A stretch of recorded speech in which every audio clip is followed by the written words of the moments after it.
ఒక చిన్న కోతి ఎలా ప్రపంచంలోనే గొప్ప భక్తుడిగా మారిందో తెలుసా?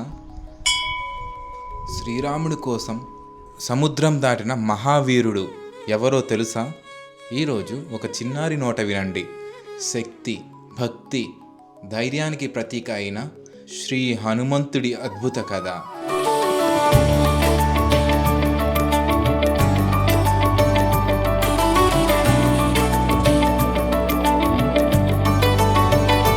వీడియోని చివరి వరకు చూస్తే హనుమంతుడి గొప్ప రహస్యం కూడా తెలుసుకుంటారు. జై శ్రీరామ్ అని కమెంట్ చేయడం మర్చిపోవద్దు.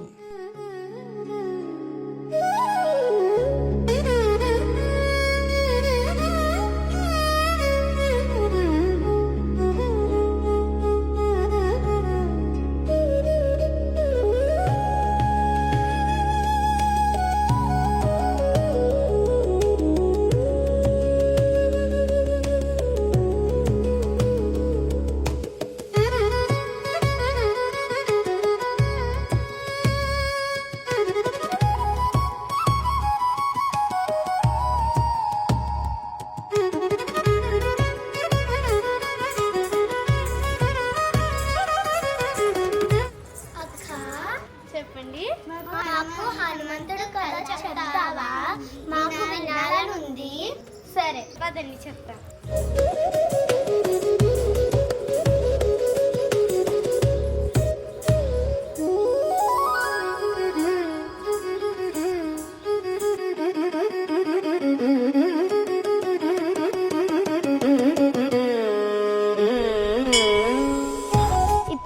ముందుగా కథ స్టార్ట్ చేసే ముందు అందరూ ఒకసారి జై శ్రీరామ్ అనండి.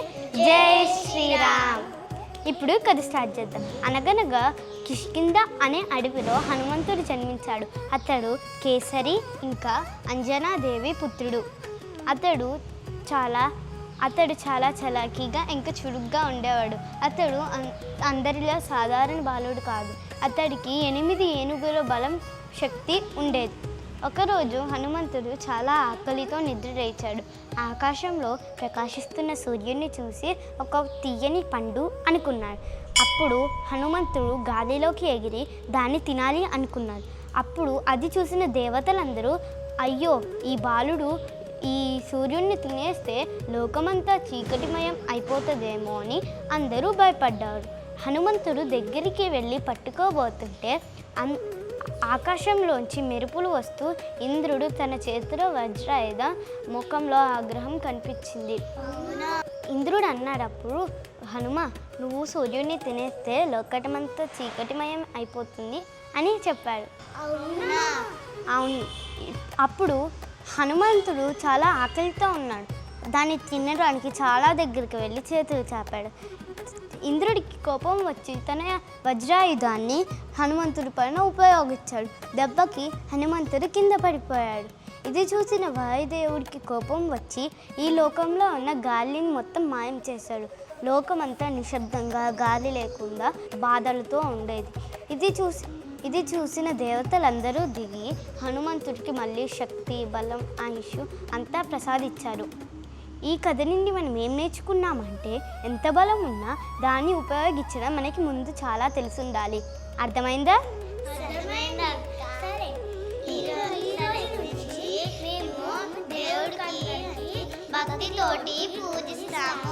ఓకే, అందరు ఒకసారి మళ్ళీ జై శ్రీరామ్ అన్నాడు. జై శ్రీరామ్. ఆంజనేయుడు జననం తర్వాత జరిగిన అద్భుత ఘట్టం. చిన్న వయసులో ఉన్న హనుమాను ఆకాశంలో ఉదయిస్తున్న ఎర్రటి సూర్యుడిని చూసి అది ఒక పెద్ద పండు అని భావించాడు. అంతే, ఆశ్చర్యపోయింది.